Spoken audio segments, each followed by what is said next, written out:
라디오 독서실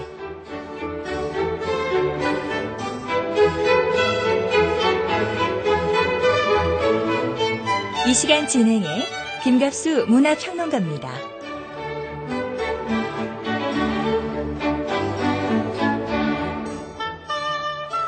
여러분 안녕하십니까, 김갑수입니다.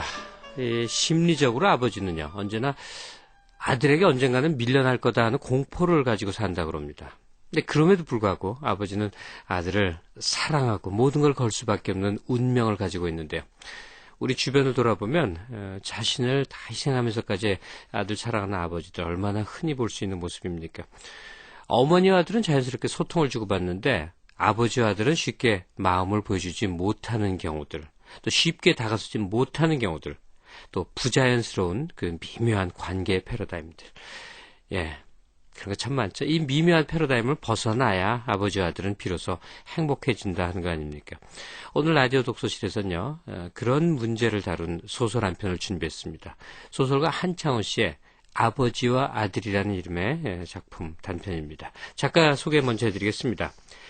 소설가 한창호 씨는 1963년생 전남 여수생입니다. 1992년에 대전일보 신춘문예를 통해서 단편소설 닻으로 등단을 했고요.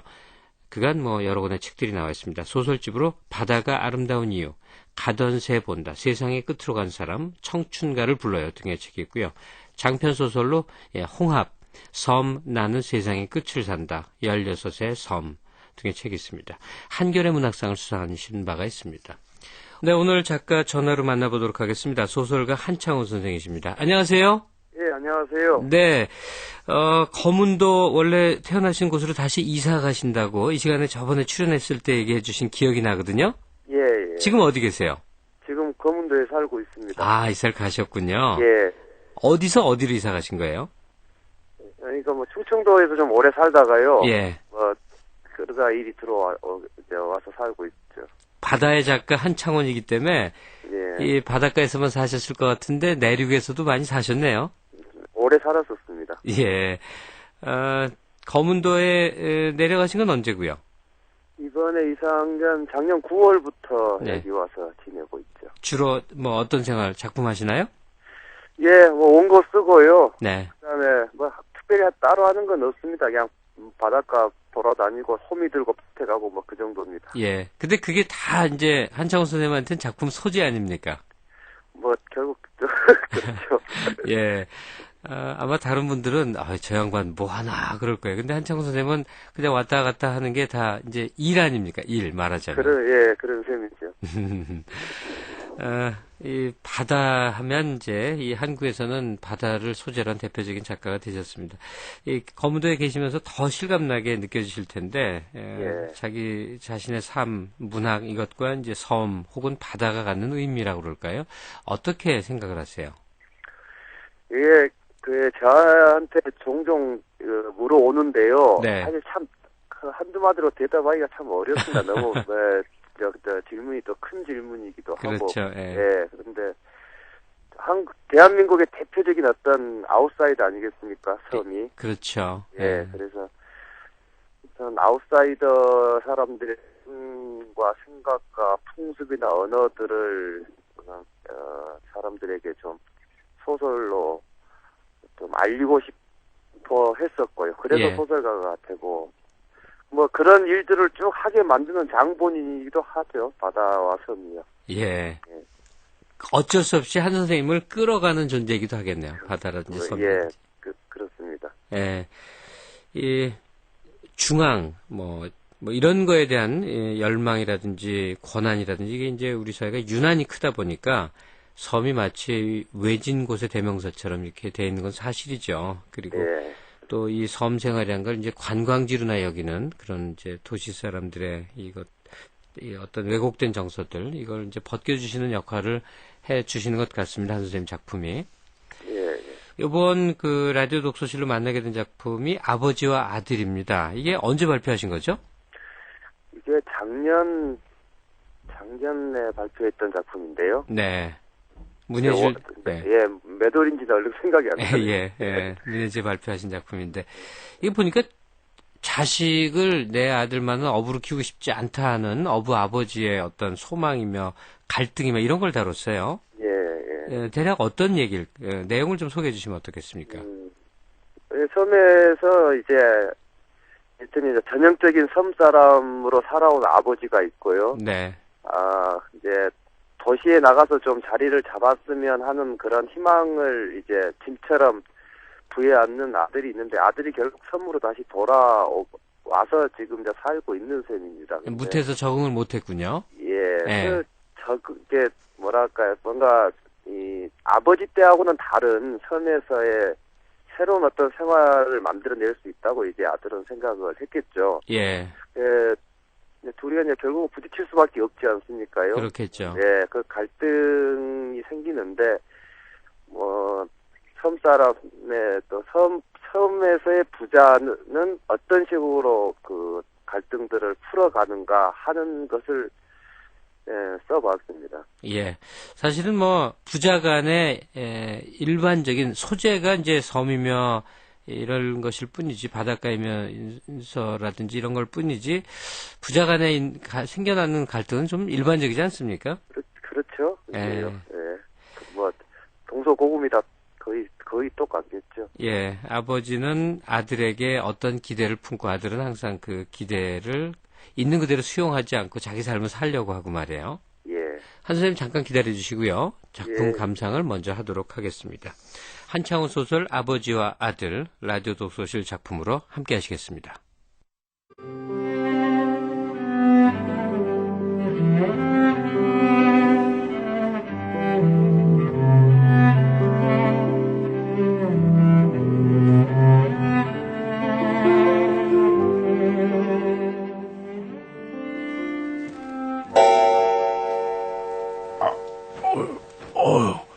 아유, 음이, 벌써 4시 반이 되어버렸니? 새벽 동트기 시작하는 시간이 돔이나 농어, 부실이나 삼치같이 계절에 맞춰 섬에 찾아오는 회유성 어종의 움직임이 가장 활발하고 입맛이 왕성하다. 그것들에게 입을 대고 있는 어부로서는 이 시각에 부지런해지지 않을 수 없다.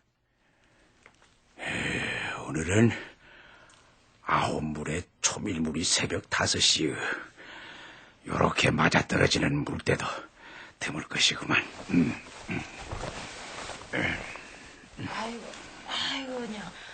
벌써 시간 되었어? 예, 얼른 요기를 가져오소니. 아이고, 알았어라. 박은 간단하게 요기를 하고 아들 용이와 함께 배를 몰고 나가 참돔을 낚을 것이다. 잘 물어야 할 텐데 참개찌렁이도 넉넉히 파놓았고 바람도 잠게 신사장이 입 벌어질 정도로 낚겠지. 음에 저 괴기 새끼가 아이고. 고양이가 또 뭔가를 물어갔다. 부엌을 입식으로 바꾸면서 창고 쪽으로 문을 냈는데 그리로 들어온 모양이다. 그 괴기가 뭐 물어갔는가? 저 처죽일 놈의 괴기 새끼가 여기를 어찌게 올라갔을까이. 아이고 아까워라. 뭘 물고 갔냔께? 저 시무럴 것이 그냥 양태 말려놓은 걸 물어갔어. 참말로. 기껏 잡아온 것을 어떻게 간수했간디? 그 괴기 밥으로 그냥 주워버리는 거요. 여기서 그냥 요렇게 혀서 그냥 발톱으로 들만끈을 끊었는 게 비여. 웜에 이따가 미역국 끓이려고 했는데. 박이 여러 날 전에 낚아놓았던 양태는 새 뼘은 될 크기로 말렸다가 미역국을 끓이면 맛이 유별났다. 그 용이는 일어났는가? 그러나 대답은 엉뚱하게 건너왔다. 고양이가 뒷집 광수네로 도망을 가면서 양쪽 집 여자들끼리 말을 붙여놨다. 광소음에 아직 괜히 새끼 거기 있으면 돌팍 같은 걸로 그냥 대가리 좀 팍 조사불서. 아이고, 벌써 가버렸네. 아이고, 아깐 것. 괜히 없어져서 그냥 신간 편해졌다고 했더만요. 아직도 이렇게 설치고 댕긴단 말이여. 그거 쉬운게 저번에 안 잡힌 모양이네. 잡히기는 고사하고 그냥 새끼까지 나서 줄줄이 달고 댕기더만. 엊그저께 텔레비전 나오기에는 아주 씨를 뽑은 것처럼 나오더만. 아이고, 광수엄에도 봤어? 예, 봤어. 저 갑시겸에 다라이 이고 가는 것도 나오대. 그저 용이 깼냐고 묻자니요. 아이고, 그냥 아들이 그러는데 방송에 나오고 나서 그냥 한 이틀 전화에 시달렸다요. 예?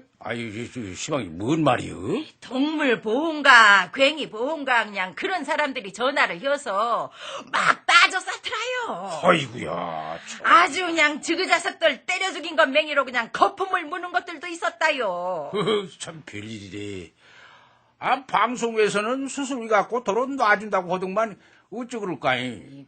그 사람들 말로는 다 거짓말이고 어딘가 고양이 기름 내리는 데가 있다요. 고양이 기름이 관절염에 좋다다니요. 그 사람들뿐만 아니라 어디 읍이고 면에서 그 고양이 사냥꾼들 전화번호 좀 가르쳐달라는 전화도 그냥 숱하게 왔다는 만 그리요. 오메, 우리 같은 데가 여러 딘갑소. 둘의 새살이 길어지고 있었다. 박은 담배로 입을 틀어막았다.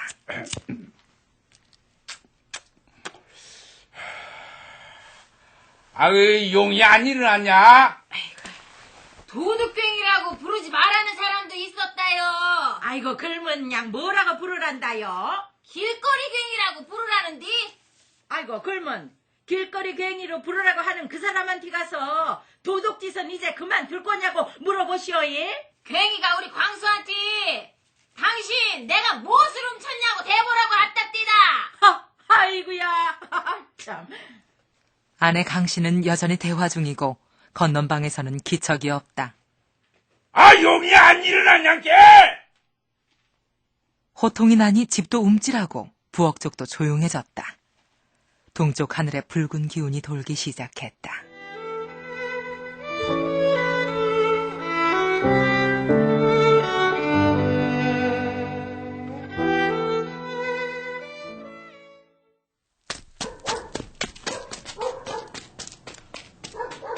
광수 아버지가 골목으로 서둘러 내려간다. 박은 듣는 것만으로 두 다리가 뒤따라 내려가려고 한다. 내 손에 들어올 갯돈이 남한테로 날아가는 것만 같다. 아내가 눈꺼풀이 떨어지지 않는 아들을 방에서 끌고 나왔다. 아이고, 정말로.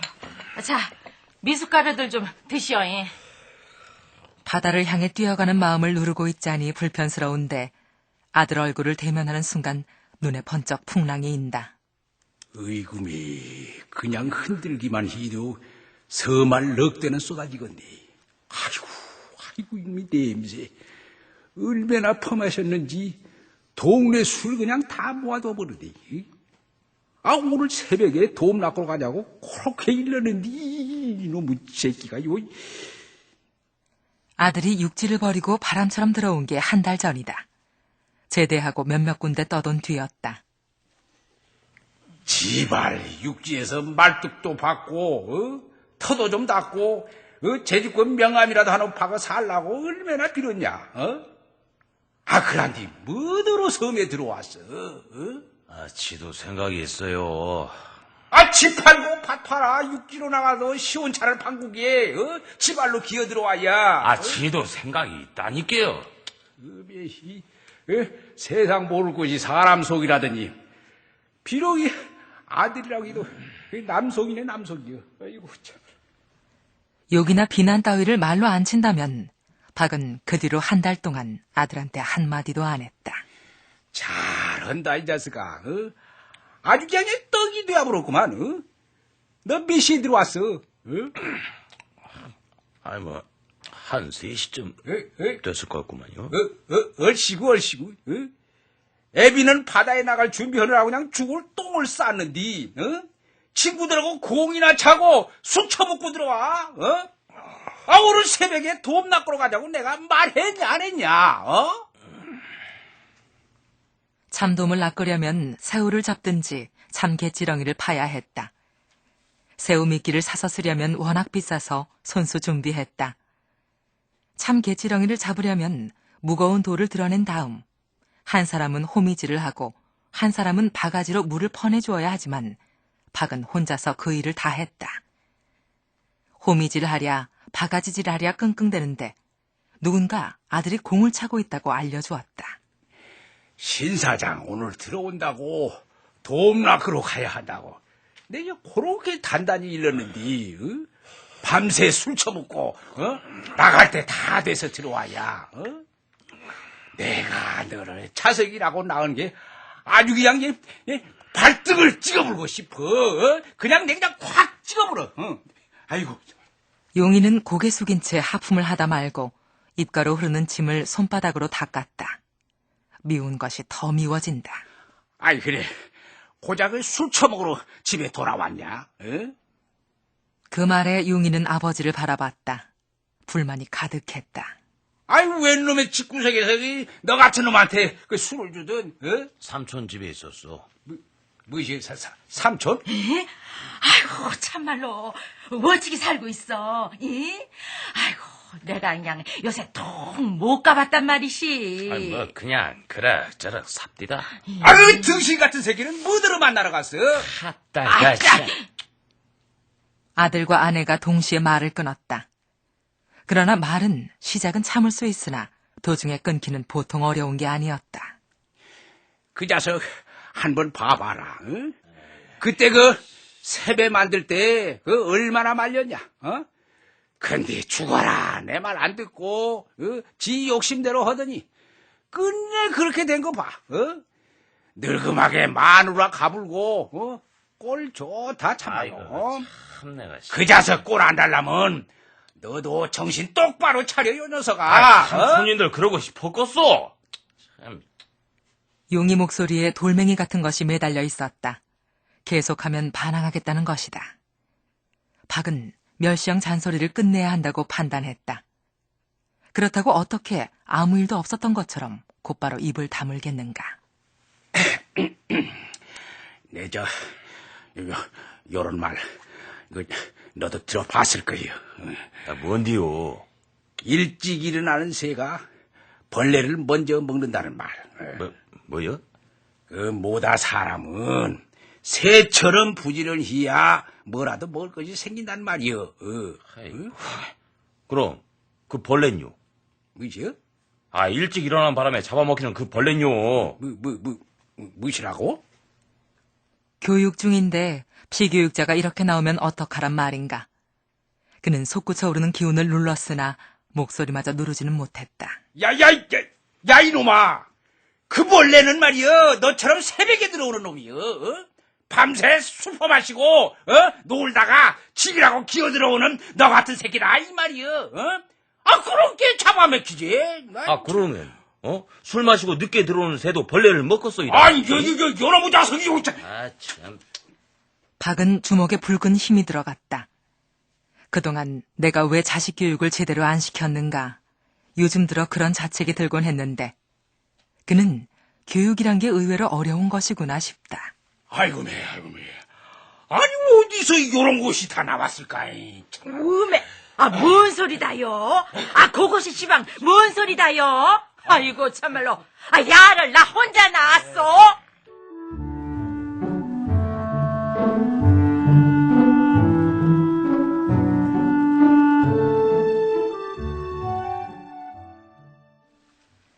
박은 죽일 맘이지만 용이는 죽을 맘이다. 돔 낚으러 가자는 말을 잊은 것은 아니다. 그런데도 동네 축구부랑 공을 찼다. 글쎄!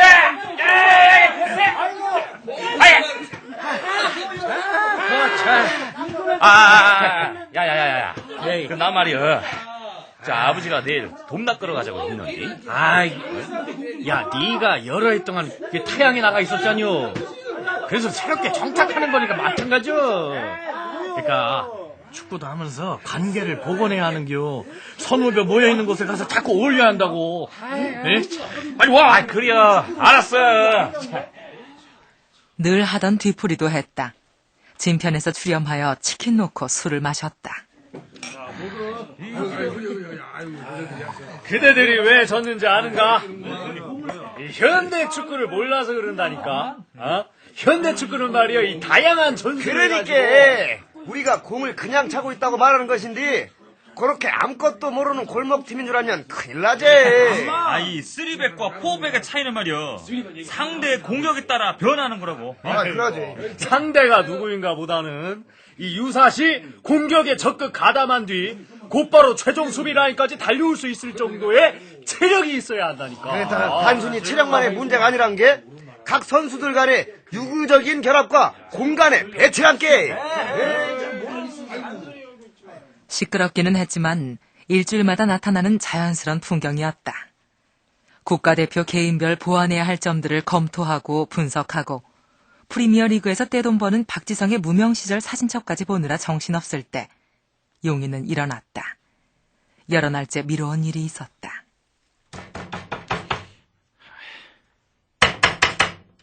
삼촌! 삼촌 계세요?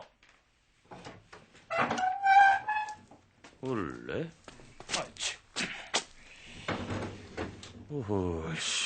어디 가셨는가 안 보이네. 누구시여? 예. 우리 삼촌 어디 가셨어? 하루 종일 방에만 박혀 있다가 해질 무렵이나 되어서야 사람들 없는 방파제 쪽을 그냥 산책 온다고 나간다요. 삼촌은 빚갚음으로 배를 팔았고 숙모는 떠났다. 용인은 어렸을 때부터 삼촌을 진정한 바다 사나이로 밑줄 그어놓고 좋아했다. 삼촌은 한때 섬에서 가장 큰 어선을 부렸다. 조타실이 3층 높이에 있는 어선이었다. 저 미친 새끼가 겁도 없이 저렇게 큰 배를 줘. 아니 고기 잡을 생각은 안 하고 어디 외적이랑 전쟁을 하려고 그런갑다. 저것이 다 비단이여. 아버지는 평생을 아끼고 살아온 습성답게 처남을 그렇게 평가했지만 용인은 삼촌의 판단이 옳다고 믿었다. 어장이 다 죽었으니까 크고 성능 좋은 배가 아니면은 당체이가 승부가 나지가 않는다니까요.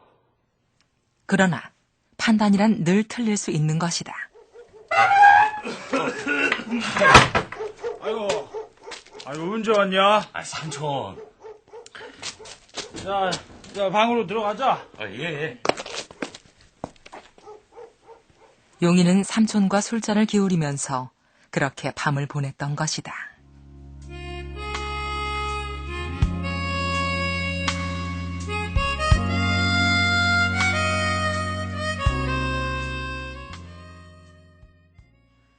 새가 벌거지를 쫓아 먹든 말든 말 좀 험하게 하지 마시오이. 새벽부터 그냥 그렇게럼 막말로 잡돌이를 하면 애 입에서도 말이 좋게 나오겠어이. 아니 내가 못할 말이여? 다 할 말 없게 하는 거요. 할 만한 말이라도 다르고 다른디. 당신이 말마디를 좋게 혀야 아그들도 보고 배울 것 아니어요. 뭐지? 아니 그럼 뭐야 지금? 아니 아들 잘 되라고 한마디 한 것 같고 내가 시방 잘못하고 있다 이 말이여 시방? 아이고 그냥 뜻이 잘못됐다고 해요 어디?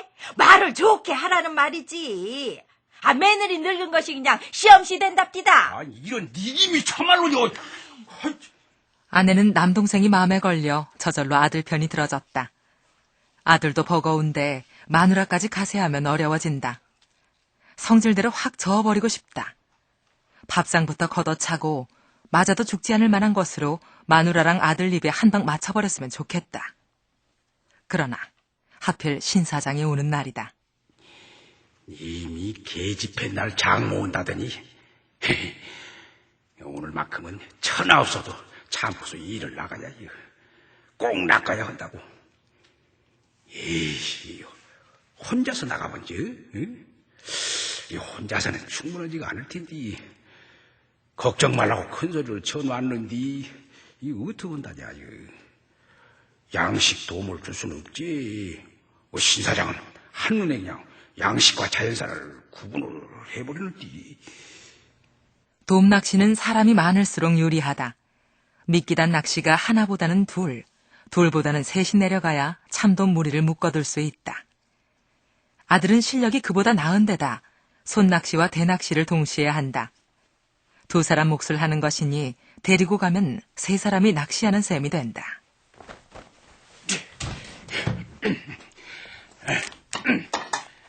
자, 술이 그렇게 좋으면 좋다. 이 애비가 따라줄 것이오. 자. 충동적으로 그렇게 했는데 순간 생각해봐도 그럴싸했다. 아들의 길을 꺾어놓기에는 이 방법 이상 없다. 아이고, 뭐매? 아니, 뭐 하시오? 당신은 가만히 있으란 게. 그릇에 술을 가득 따르니 페트병 4분의 1이 쑥 줄어들었다. 자, 애비가 따라준 것이오. 숙취에 시달리는 사람한테 이렇게 주면 누가 마실 것이오? 어느 누구라도 못 먹지. 네가 이래도 먹을 셈이여.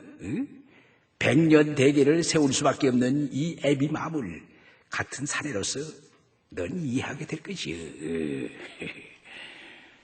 용이는 흐린 눈을 들어 찰랑거리는 주발을 지그시 바라보았다. 아이고, 몸에 세상에, 이제. 아이고, 아들 죽이려고 작정을 했어, 이? 아이고, 그냥, 가뜩이나 술 퍼먹고 정신도 못 차리고 있는 것 같은데. 당신은 잠잠코 있으란께. 이것은 사내들끼리 일이요. 이 애비가 말이다.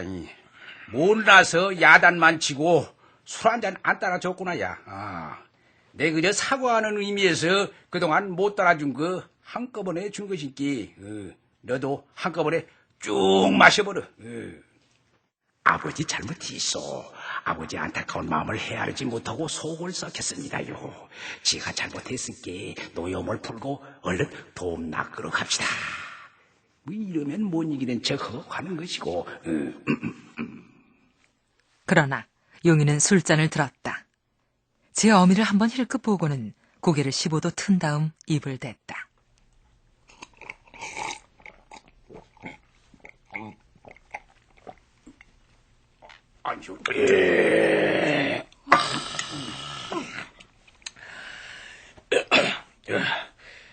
아버지가 그런 심정으로 따라 주셨다니까. 나가 억지로 참고 묵었어. 어메, 이걸 어찌했을까이? 아이고, 세상에, 이걸 어찌했은다냐? 이거 참말로.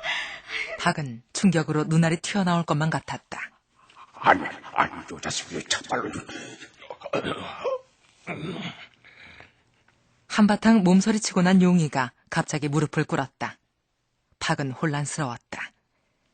아버지가 따라준 것이라서 거부하기가 어려워 마셨으나 사실은 잘못했다.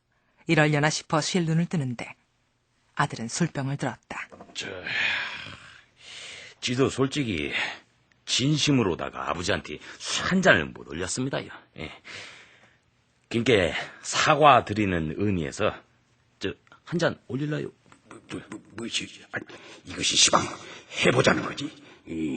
오냐 좋다.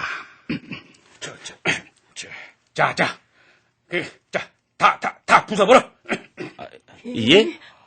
내가 너한테 주었던 것처럼 가득 채우란 말이여. 오메, 미쳤어, 이. 아이고, 이것이 시방 이 새벽에 아버지하고 아들이 할짓거리요. 전 그러시다면요,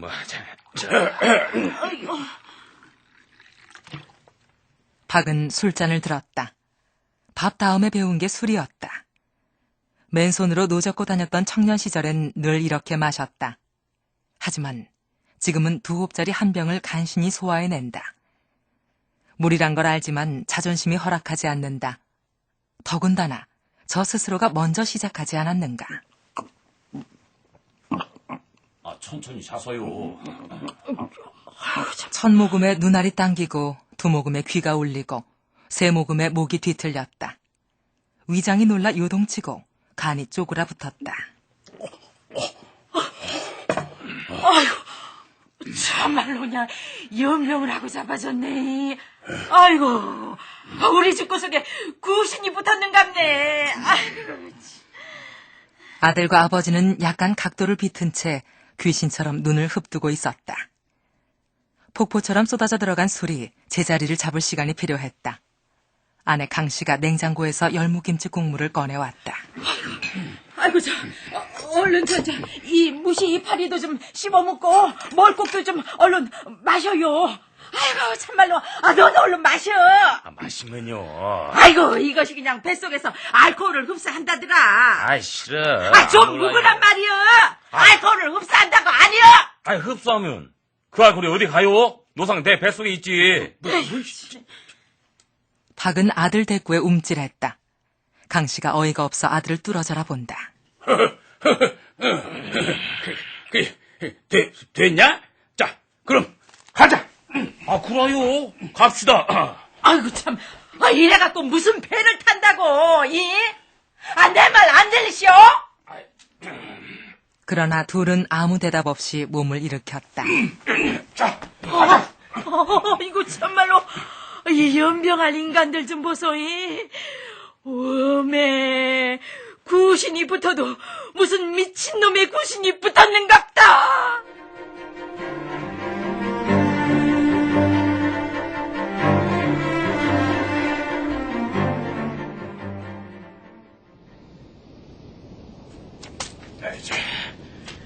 아버지, 그거 괜찮아요?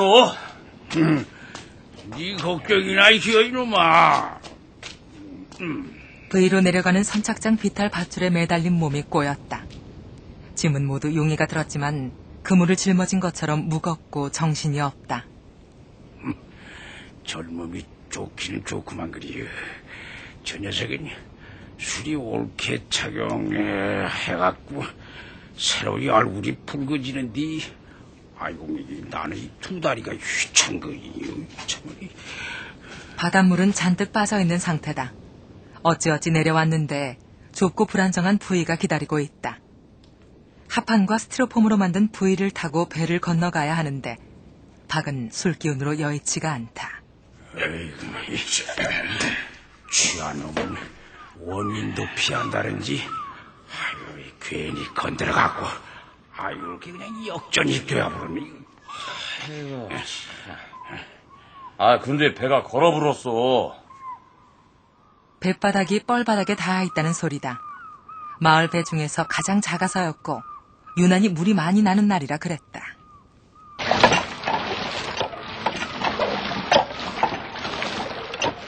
용이는 펌프로 엔진실과 가판 물간에 고인 물을 빨아올렸다. 그래도 배는 움직이지 않을 듯하다.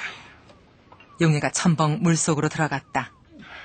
용이 내리는 것만으로도 배는 부력을 얻었고 힘껏 밀자 뒤로 빠진다.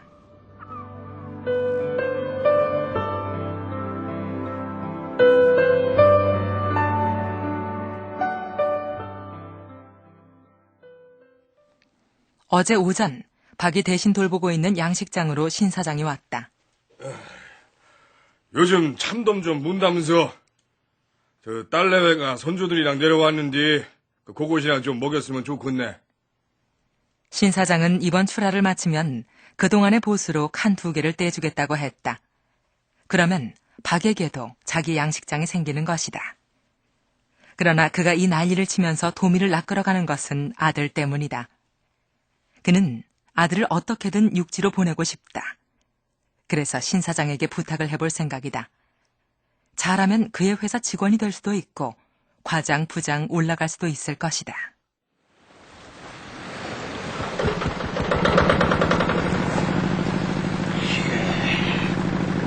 경운기 엔진을 탄 집은 섬 통틀어서 우리 집밖에 없을 거야. 탕탕거리만 지나갈 때마다 사람들이 무슨 귀경관들 바라보는 건 상당히 싫어요. 아유, 관광객들은 다른 배들 다 놔두고 왜만 찍는지? 그것도 싫어요. 일일이 손으로 돌려야 귀찮고. 그러니까 시끄럽고 싫어요. 이렇게 그냥 잠이 쏟아진다냐.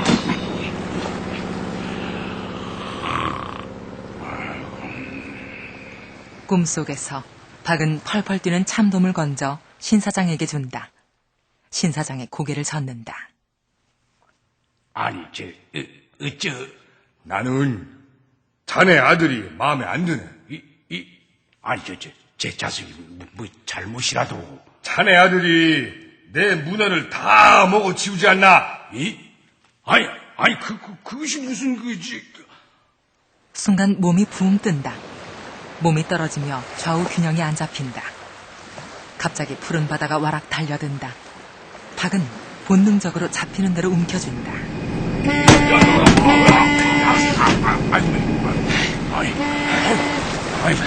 도대체 어디나 여는?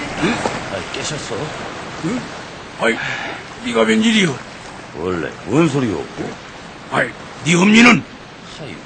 집에 계시죠. 배가 바로 옆에서 지나가는 바람에 아버지 떨어질 뻔했어. 박은 고개를 흔들어 보기도 하고 동서남북을 가늠해 보기도 한다. 그리고 이곳이 참돔 포인트란 것을 깨닫는다. 배가 작으니까 이런 파도에 그냥 뒤집어지려고 하잖소. 해가 한참이나 올라가 있다. 그는 면구스러웠다. 참, 어쩌다가 이렇게 차버렸냐. 용이야, 물 좀 주라. 얼음심이 박힌 물병이 건너온다.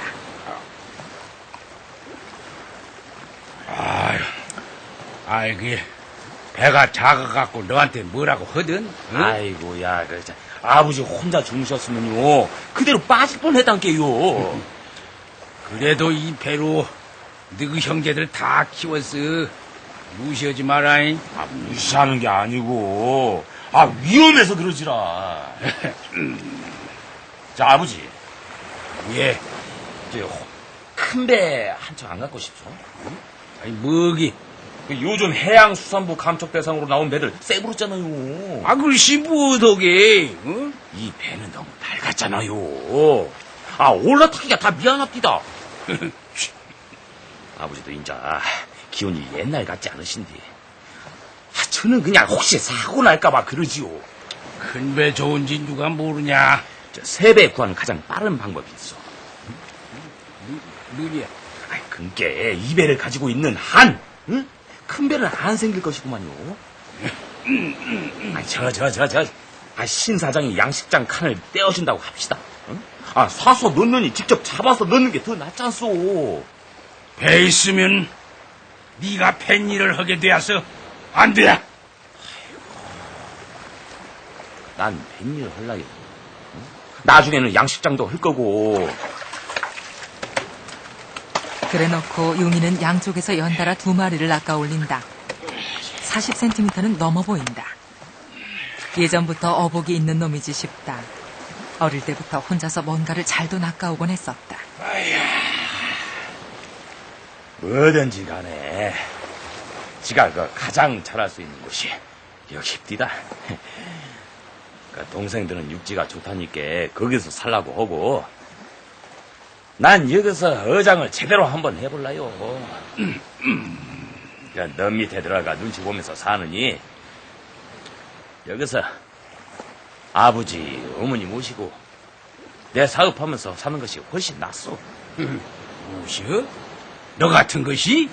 아따가 참. 아주 따박따박 말은 잘도 한다. 아버지 아들인데 어디 가겠어? 자식이. 용이는 저도 좀 그런지 배시시 웃는다. 좀 물들? 거기 물간 좀 보시오. 갑한 물간 속에서 적잖은 참돔들이 헤엄치고 있다. 이 정도면 신사장한테 체면치레는 하고도 남을 정도다. 어쨌든 애썼다. 아버지가 따라주신 술이 약이 됐구만요. 무엇이? 참.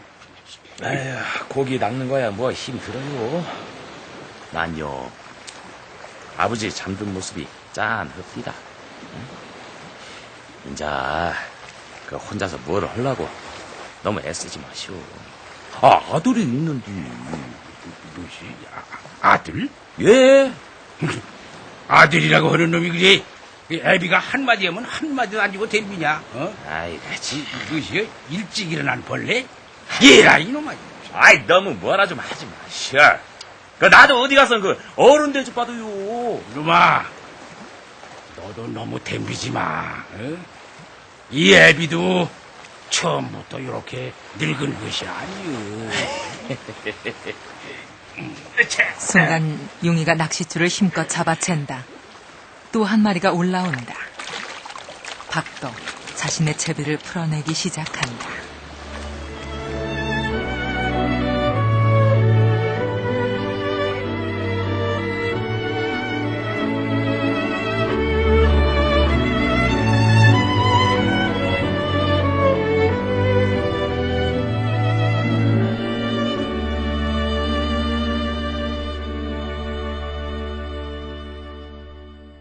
한창훈 소설 아버지와 아들 함께 하셨습니다. 지금까지 출연해 유민석, 박신영, 김대중, 이지환, 주재규, 방우호, 홍선영, 이병영, 김석환, 장민혁, 전진아, 이주연, 음악 엄은영, 효과 안익수, 김성필, 신연파였습니다.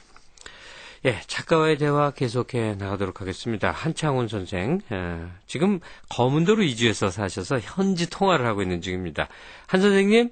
예. 네, 등장인물들 참 어떤 전형 같아요. 예. 아버지와 아들 이 갈등은 뭐 솔직히 저도 겪었던 거고 예전에. 재밌네요. 일단 그 박씨 이 사람이 그러니까 우리가 이렇게 어부를 연상할 때 전형적인 모습 같더군요. 예. 이런 분들이 주위에 많이 있어요? 그렇죠. 많이 계시죠. 그러니까 농사로 치면 소농인 거네요. 그런 셈입니다. 대략 생활이 어떻습니까? 이렇게 이제 조그만 이 배를 갖고 이렇게 산다 그러면. 그러니까 우선은 굉장히 부지런해야 되고요. 네. 그렇게 아주 작은 배를 가지고 고기를 잡기 위해서는 그만큼 더 부지런을 떨어야 되고 더 뭔가 힘든 걸 더 참아내야 되고. 그리고 철마다 이제 그 잡는 고기들이 다른데요. 네. 그냥 그런 고기들이 찾아오면 또 그 고기 낚는 데를 다 찾아가가지고 또 종일 어장을 하고 그래서 그냥 보통의 삶들을 이렇게 살아가고 있는 겁니다. 혹시 주위에 말이에요? 예. 이보게 왜 내 얘기를 썼나 이럴 분 없습니까? 박씨 같은 입장으로. 그래서 가급적이면 소설책을 잘 안 보여드립니다.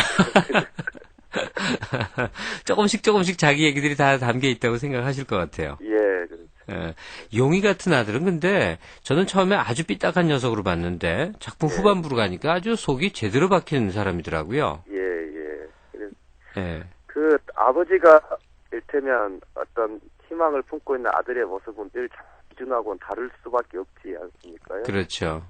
아들은 사실 또 아들대로 또 세상을 살아가고 있는 한 존재로서 스스로 판단을 하고 이제 갈등을 겪다 보면 그 풀어지는 과정에서 서로의 어떤 그런 속들을 이제 알 수 있게 되는 것으로 저는 생각을 하는 겁니다. 네, 아들인 이 친구 용이는 사실 뭐 육지에 나가서 뭐 잘 안 됐다기보다 더 오히려 큰 꿈을 희망을 갖고 나는 아버지랑 다르게 하면 제대로 어장일이며 뭐 성공할 수 있어 이런 생각이 있어 보여요. 예.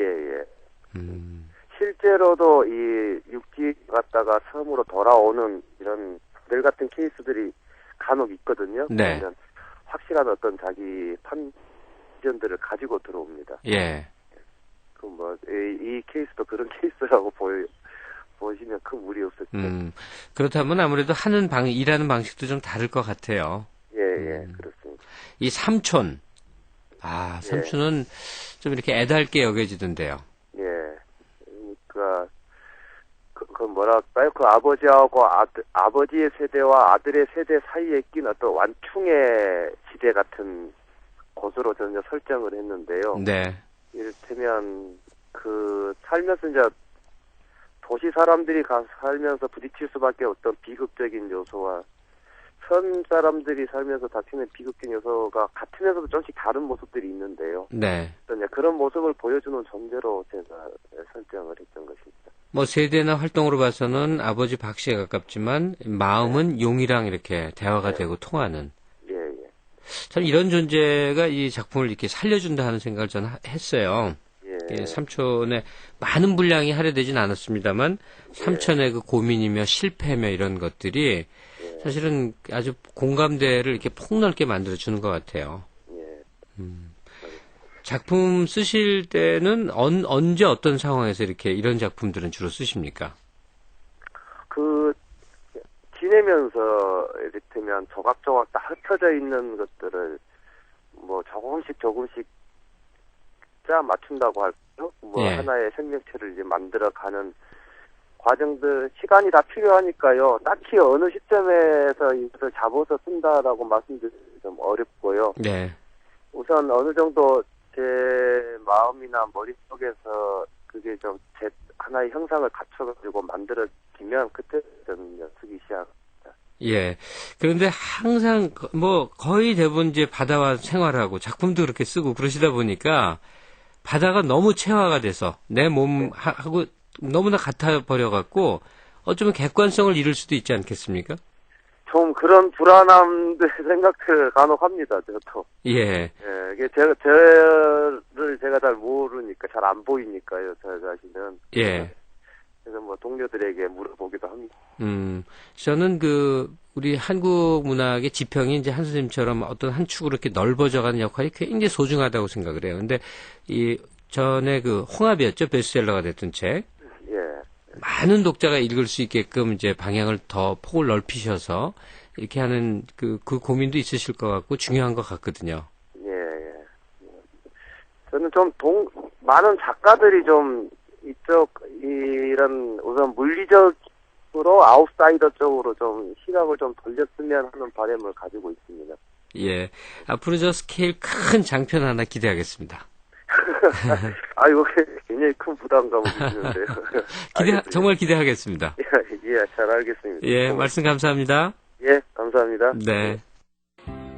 디지털 보청기 전문 회사는 금강 보청기. 1년 6개월간 무상 보증 수리해주는 보청기 회사는 금강 보청기. 6개월 내 분실하면 1회 무상 재제작해주는 보청기 회사는 금강 보청기. 귀가 잘 안 들릴 땐 금강 보청기. 전국 어디서나 1588-5233. 뭐라고? 1588-5233. 네, 문제 나갑니다. 병이 나거나 다쳤을 때도 사고를 냈을 때도 이것이 필요하다.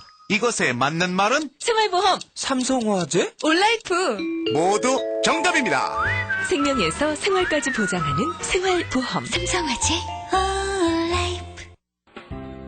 디지털 보청기 전문 회사는 금강 보청기. 1년 6개월간 무상 보증 수리해주는 보청기 회사는 금강 보청기. 6개월 내 분실하면 1회 무상 재제작해주는 보청기 회사는 금강 보청기. 귀가 잘 안 들릴 땐 금강 보청기. 전국 어디서나 1588-5233. 뭐라고?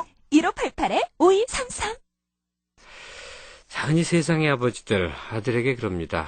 너 내 걱정 말고 네 할 일이면 잘하면 된다. 네 할 일만 잘하면 된다. 이렇게 말합니다. 이게 아버지와 아들이 이렇게 상호작용할 수 있는, 그러니까 함께 할 수 있는 시간이 워낙 적다 보니까 무조건적으로 그냥 짧은 시간에만 베푸는 걸 사랑이라고 생각하기 쉽습니다. 하지만 아버지 자신은 노후를 대비하고 또 아들이 세상을 헤쳐나갈 힘을 갖기 위해서는요. 서로 함께 인생을 설계하고 목표를 세우고 또 어떻게 시간을 관리해야 되는지 또 어떤 계기를 마련해야 되는지 이 모든 것에 대해서 함께하는 시간이 참 소중한 것 같습니다. 그래야 아들은 아버지를 이해하기 시작하고 또 아버지에게 달려오고 소원했던 사이도 풀어지고 그러지 않습니까? 네, 오늘 여기까지 하겠습니다. 편안한 휴일 되시기 바랍니다. 라디오 독서실 지금까지 극본 송윤지, 기술 이흥규, 연출 이계창이었습니다.